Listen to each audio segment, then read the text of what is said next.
સુરત શહેરના આનંદ મહેલ રોડ પર આવેલી માલવ્યા હોસ્પિટલમાં સિક્યુરિટી તરીકે ફરજ બજાવતા 77 વર્ષીય ભાઈલાલભાઈ પ્રજાપતિ શનિવારે પોતાની ફરજ બજાવતા હતા. આ દરમિયાન કાર લઈને આવેલા બે ઇસમોએ હોસ્પિટલના પાર્કિંગમાં ઉભા રહી પેશાબ કરતા હતા. આ દરમિયાન સિક્યુરિટી ગાર્ડ તેમને ત્યાં પેશાબ કરવાની ના પાડતા અટકાવ્યા હતા, જેથી એક ઇસમે ઉશ્કારાઈ જઈને સિક્યુરિટી ગાર્ડને બેરહમીપૂર્વક માર માર્યો હતો. તેણે વૃદ્ધ સિક્યુરિટી ગાર્ડનો પગ પકડીને રસ્તા પર ઢસડી લાતો અને મુક્કા માર્યા હતા. આ સમગ્ર ઘટના સીસીટીવીમાં કેદ થઈ હતી.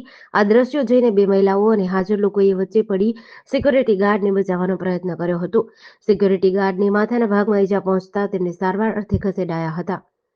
આજરોજ સવારે 10:30 વાગ્યાના આસપાસ 4 વર્ષની બાળકી ઉમૈયાનગર ગોવાલક રોડ પર આવેલું છે, ત્યાં એના ફાધર સાથે રમતા રમતા ગુમ થયેલી.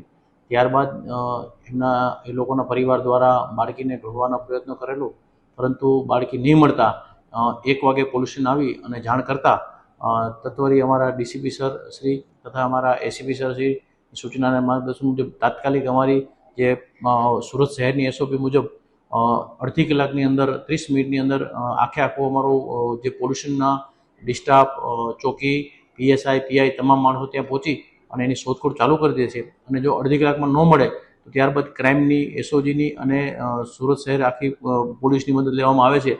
પરંતુ અડધી કલાકની અંદર જ અમારી જે ટીમ હતી, અમારા જે પોલીસ હતી, ડિસ્ટાફ હતા, પીએસઆઈ હતા, અમે લોકો હતા, સર્વ અમારી આખી ટીમ જઈ અને બાળકીને અમે ગણતરીના મિનિટોમાં જ ગોતી લઈ અને બાળકીના મા બાપને બાળકી સુપરત કરેલી છે. અને આ જ રીતના આ એસઓપી મુજબના અમે આશરે લાસ્ટ યર 130 બાળકો આ જ રીતે અમે પાંડેસરા પોલીસે ગોતી અને એના વાલી વારસને સોંપેલા છે. છોકરીના મા બાપ શું કામ કરે છે, ક્યાં રહે છે? છોકરીના મા બાપ ઉમૈયાનગરમાં જ રહે છે, છૂટક મજૂરી કરે છે અને છોકરી 4 વર્ષની છે. બીજા વાલીઓને શું સંદેશો આપવાનો?